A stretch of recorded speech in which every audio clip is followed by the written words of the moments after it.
Logan and the Hobo, best friends forever.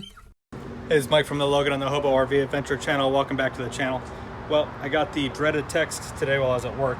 So we're getting ready to go camping. We're going camping tomorrow. I was finishing up work today at Amber, went out to do some grocery shopping to get the food and supplies and everything. And she texted me at work and said that the freezer wasn't working, and she thought maybe like the freezer was warm, and she thought maybe that somebody just left the freezer open, like it wasn't latched. She couldn't remember if it was latched or not when she opened it.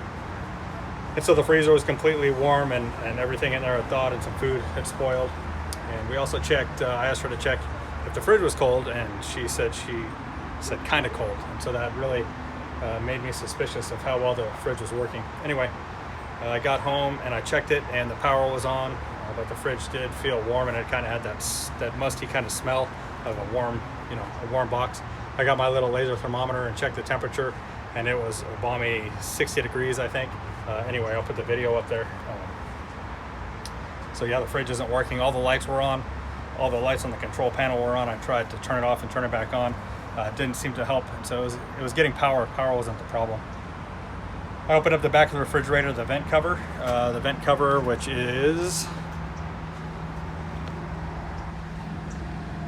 right there. Opened up this vent cover, and I saw a pool of yellow liquid. The pool of yellow liquid is I believe it's ammonia that's in the lines, the absorption lines. The way the fridge works is I believe it heats up the ammonia, and that takes the heat out of the fridge. Anyway, one of those lines I think has a little rupture in it, and it leaked out the ammonia, hence no more cooling. Anyway, so I'm still researching it right now. I'm trying to do the troubleshooting and let you know what I find out. I posted on the RV forum that I'm on to see what the other guys thought, to see if that yellow seeping out, the yellow pooling in the back there is the problem, which I'm pretty sure it is, and then what the fix is. And I'm pretty sure that the fix is a new fridge. And so I'll wait for those guys to get back to me. There's a lot of really knowledgeable guys there. Hopefully they can give me some insight into it, and then what I'm anticipating is having to put a new fridge in.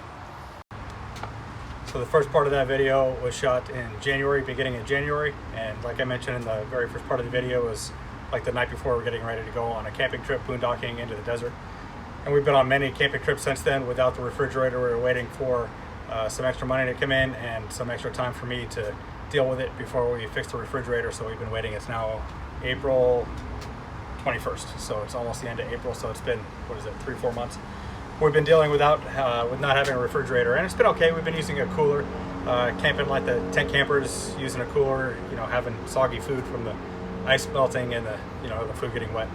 It's been okay, but everybody who owns an RV knows that you buy an RV so that you don't have to use a cooler anymore. And so we've been looking forward to getting the fridge back going. I mentioned, I put it out on the forum that I'm on, that the refrigerator died and what the problem was, and a couple of guys came back with good resources for new cooling units. And so I found a great place where I bought a new cooling unit built by the Amish people, handcrafted by the Amish people. How cool is that? In Indiana. And I'll put a link here in the video, and then also a link in the description below. There's a great company to work with, rvcoolingunit.com, I believe is the name of it. And I sent them an email, asked a couple questions. They got right back to me with the information I needed, gave me a link to the exact product that was right for my refrigerator, and I ordered it within a day, within 24 hours, 24 business hours, it shipped. And then within a week, I had the cooling unit here in California from Indiana, and it was just like $70 shipping.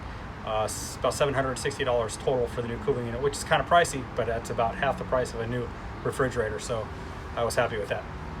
I did install the new cooling unit myself, and it was within my skill set, but it was kind of like, it was right there at the top level. It was maxing out my abilities, and so it's not something for the faint of heart. It's doable for a DIY kind of project, do-it-yourself kind of project, but it's more like advanced do-it-yourself in my opinion. It wasn't really plug and play. It was kind of plug and play, but I had to drill some new mounting screws, and I'll show you specifically what I'm talking about. And I had to rewire a couple things, and I'll show you specifically what I'm talking about there. And then the fridge is heavy, so my boy David, my 13-year-old, had to help me move it out of the hole and move it around, and to put the new cooling unit in. It took 2 people, and so it took about a full day. It took a full day's worth of work to get it done. probably the biggest challenge was keeping track of all the screws, everything I took off, keeping track of which screw went where, so I ended up just putting the screws back in the holes where they were so I wouldn't lose track. Anyway, I was able to do it myself, but like I said, it wasn't the easiest of projects, and so if you're capable, if you're a handy person, then and you want to tackle it, I'm sure you can do it yourself. If not, I would hire somebody to do it. Here's a look in the service compartment of the fridge, the new cooling unit. Dutch Air is actually the company that made it. Like I said, it was hand-built by the Amish folks there in Indiana, which I'm really happy about. This is the part that I had to rewire right here. And I'll show you on the old cooling unit, this went to a high temperature like thermostat that had a little fuse in it on the chimney stack here. And this new unit doesn't have one of those, and so I had to eliminate that. Basically what it is the 12 volt power here. The 12 volt did go to the chimney stack to that high temperature reset fuse, and then over to the control board here. And since this new stack didn't have the high temperature reset on it, I just eliminated, I clipped those wires and connected them here, so it's eliminating that and closing the power circuit there so I could have power. Here's the old cooling unit. This is what I pulled out, so I'll just give you a look at this. Here's the back side, and here down at the bottom, this is what we were looking at in the back of the trailer of the new one that's installed. And so you can see I took off all the control boards and everything off of this one. The gas burner and everything got swapped over. That heating element, the 120 volt AC heating element, got swapped over. Here's that high temperature fuse reset button that I was talking about. It's got the blades right here for those electrical connections, the 12 volt power, and then a reset button in the middle.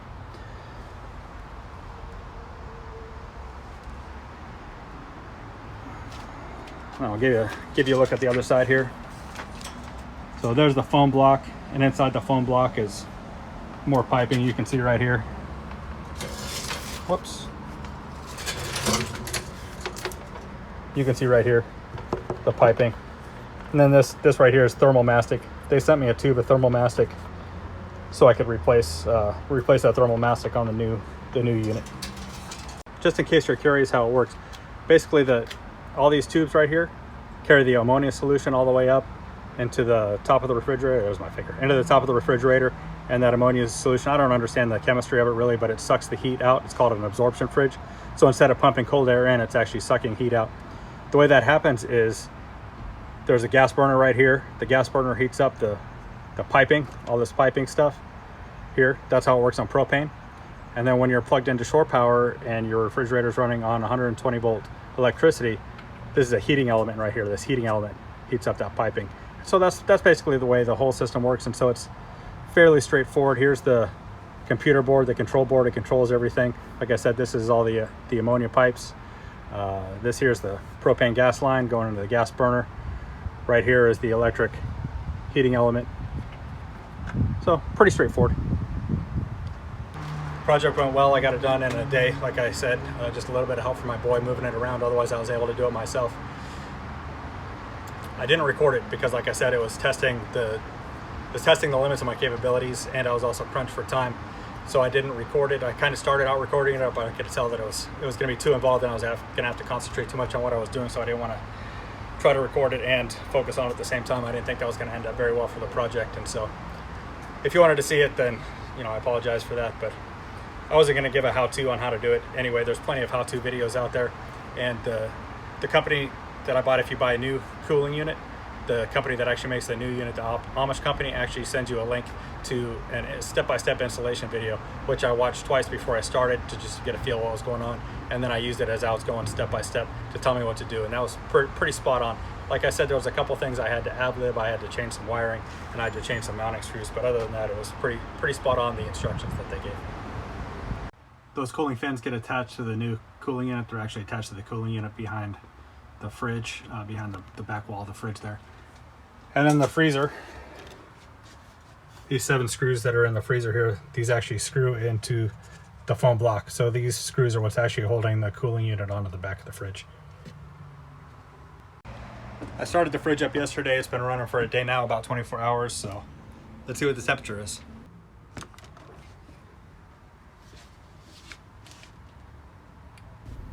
So I did have the fridge and the freezer open just before this, so the temperature is a little bit higher than it was before, but here we go, 37 to 39 degrees, and the refrigerator should be under 40, and then the freezer should be about 0 degrees. This is all in Fahrenheit. So I get my reading here, and it's 4, and then in another spot it drops down to 2, so it looks pretty good. So I'm glad I got the fridge fixed. I'm looking forward to going camping with the fridge working, not having to use coolers anymore. It's just, it feels nice to have everything working in the trailer again. So I'm happy about that. And I think that wraps it up for this episode of the Logan and the Hobo RV Adventure Channel show. Hope you enjoyed it. If you liked it, please give me the thumbs up. If you like the content, please subscribe to the channel. And we'll see you in the next video.